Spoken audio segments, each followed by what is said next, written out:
Rope climbs. So we've been talking more about these. We're putting them more in our workouts because we do them a lot on Sundays, and we're doing them in the skills class. We're trying to work on them more in general.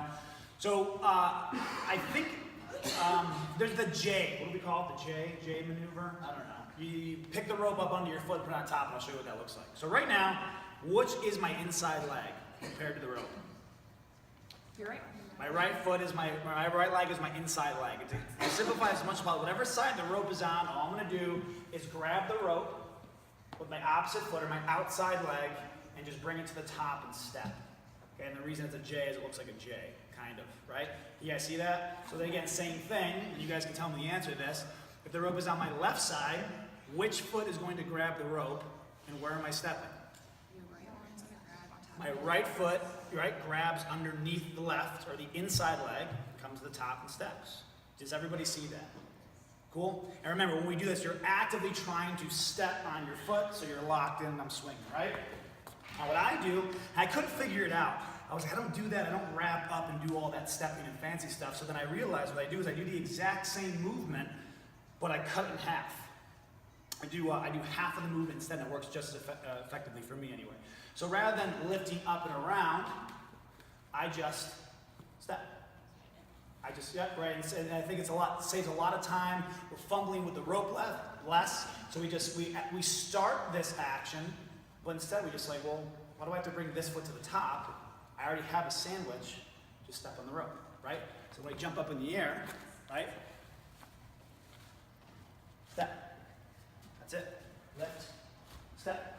You guys see that? And I think that's a big issue that a lot of us have is like, oh, we're trying to figure it out and I can't really feel what's happening. It takes a lot more practice. And Sarah said this before, and I like it a lot. You can sit on the box all day and do this, right? Just practice. And that's how I figured it out, but then everybody learns a little bit differently. But I like Sarah's philosophy of exposing yourself to something brand new and letting your body figure it out. Obviously, we have the basic blueprint, the basic mechanics of how we're supposed to do it. But the next step, jump in the air and figure it out. Just try it out, play with it. And the last thing we're going to talk about real quick is, and Sarah's going to show us, best that she can anyway, is how do we efficiently, she's good, she's great, how do we get up to the rope faster? Maybe not more efficiently, debatably, right? Because it can burn out the biceps. We'll talk about it, yeah, whatever. But how do we get up the rope faster? Jump higher. Jump higher is a huge one. How high can you jump? There. So she's almost halfway already. Now watch what she does with her feet. How high is she going with her feet? Way up. Way up. So she just did that in 3 pulls, right?